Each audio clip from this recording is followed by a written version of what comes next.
પંચાયત સમાચાર 24 માં આપનું સ્વાગત છે। દેવગઢ બારિયા નગરપાલિકા ખાતે સામાન્ય સભા મોકૂફ રહી।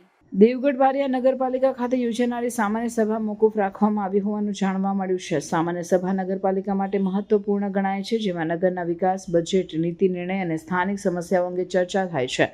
સભા મુલતવી રાખવાના કારણો અંગે અધિકૃત માહિતી સામે આવી નથી, પરંતુ સ્થાનિક સ્તરે સભ્યો વચ્ચે સહમતિ ન બનવી કે કોરમ ન પૂરું થવું જેવા કારણો હોઈ શકે। દેવગઢ બારિયા શહેર દાહોદ જિલ્લાના મહત્વપૂર્ણ નગરપાલિકા વિસ્તારમાં આવે છે અને અહીંના નાગરિકો માટે નગરપાલિકા દ્વારા વિવિધ સેવાઓ અને વિકાસ કામો હાથ ધરવામાં આવે છે।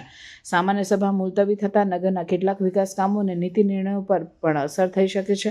નગરપાલિકા સભા દ્વારા જ નગરના બજેટ, નવા પ્રોજેક્ટ્સ અને સ્થાનિક સમસ્યાઓના ઉકેલ માટે નિર્ણય લેવામાં આવ્યા છે। સ્થાનિક નાગરિકોને સભ્યોમાં સામાન્ય સભા મુલતવી રાખવાના નિર્ણયથી અસંતોષ જોવા મળ્યો છે। તેઓની માંગ કરી છે કે નગરના હિતમાં સામાન્ય સભા ઝડપથી યોજાય અને મહત્વપૂર્ણ મુદ્દાઓ પર ચર્ચા વિચારણા થાય। કેટલાક સભ્યોનું માનવું છે કે વારંવાર સભા મુલતવી થવાથી નગરના વિકાસ કામો અટકી જાય છે અને નાગરિકોને અસર થાય છે। હવે સ્થાનિક તંત્ર અને નગરપાલિકા પ્રમુખ પર દબાણ વધી રહ્યું છે।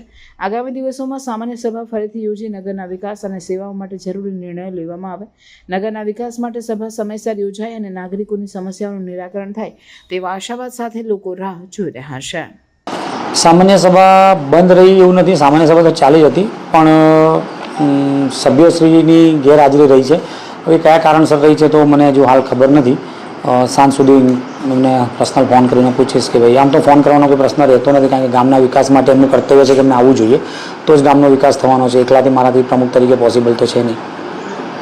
કેમ સભ્ય નહીં આવ્યા એનું કારણ કોઈ બનાવ બનવા પામ્યો છે કે કેમ?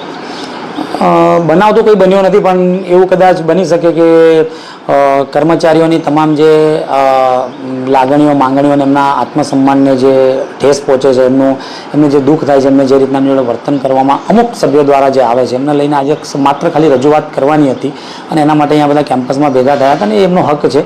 તો કદાચ એને ધ્યાનમાં રાખીને આયા કે નહીં આયા એવું ચોક્કસપણે નહીં કહી શકું, પણ મારું માનવું છે કદાચ બની શકે એવું।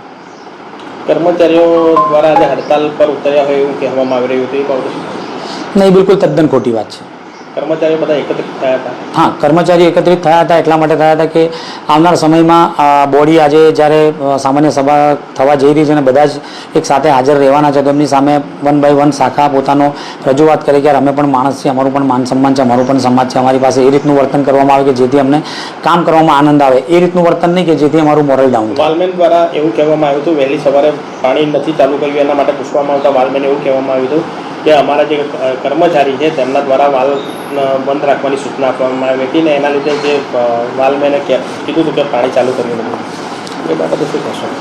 જો આમાં ઘણીવાર કેવું છે કે પોતાનું એક મેન્ટાલિટી હોય કે તમે સામેવાળાની વાક્ય રચનાને કઈ રીતના લઈ શકો છો, પણ આ બાબતે હું ડિફેન્સ લઈને એટલું કહીશ કે જ્યારે પોતાની શાખા આજે એમના ઉપરના 24 સભ્યોશ્રી જ્યારે સામાન્ય સભા યોજાઈ હોય તો સ્વાભાવિક વસ્તુ છે કે એમને 2 થી 2.5 કલાક પહેલાં એમની ફરજ પર રહેવું જોઈએ। તો એના કારણે કદાચ રહ્યા હોય અને વાલ કદાચ ખોલવાના રહી ગયા હોય તો કંઈ મોટો પ્રશ્ન નથી, એ તો હમણાં લગભગ બધા કામે લાગી જ ગયા અને થઈ જવાનું છે।